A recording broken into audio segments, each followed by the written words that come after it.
সম্মানিত সাংবাদিক বন্ধুগণ, বিভিন্ন সরকারি সংস্থার সম্মানিত কর্মকর্তা, আমরা প্রত্যাশা করেছিলাম আমাদের সন্তানদের আত্মত্যাগের বিনিময়ে আমরা যে আমাদেরকে নামিয়ে দিয়েছে সেই লড়াইটা আমরা সকলের কাছে উদারত আহ্বান জানাবো।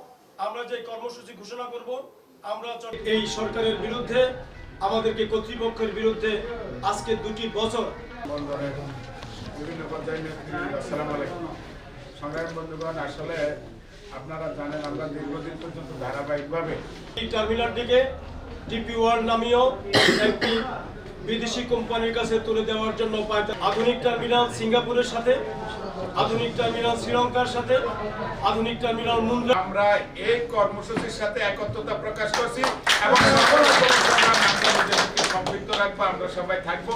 আপনাদেরকে সবাইকে ধন্যবাদ। বন্দরের প্রায় 40% কন্টেইনার হ্যান্ডলিং হয়ে থাকে এবং চট্টগ্রাম বন্দরের বিসমিল্লাহির রহমানির রহিম। উদ্যোগার সংবাদ সম্মেলন যে গত ফ্যাসিস্ট সরকারের সময়ে এই চট্টগ্রাম বন্দরের বিভিন্ন স্থাপনা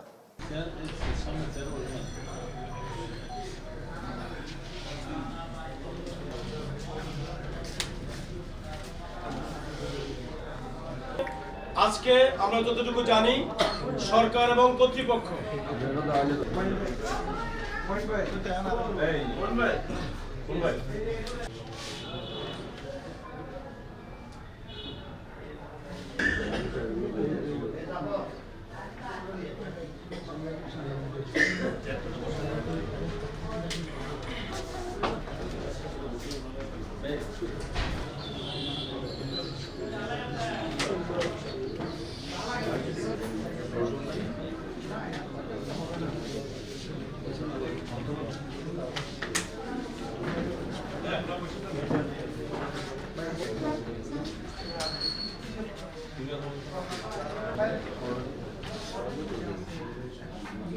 আজকে আমরা দুপুর 12টায় চট্টগ্রাম বন্দর ভবনে বিক্ষোভ সমাবেশ ও মিছিল করব।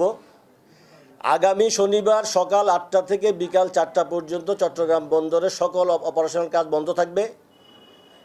আগামী রোববার 1 তারিখ একইভাবে চট্টগ্রাম বন্দরে সকাল 8টা থেকে বিকাল 4টা পর্যন্ত প্রশাসনিক এবং অপারেশনাল কার্যক্রম বন্ধ থাকবে রোববার।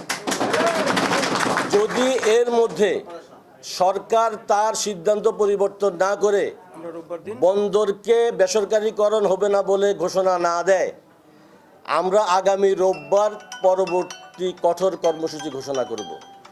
সেটি হতে পারে চট্টগ্রাম বন্দর অনির্দিষ্টকালের জন্য বন্ধ হতে পারে ইনশাল্লাহ।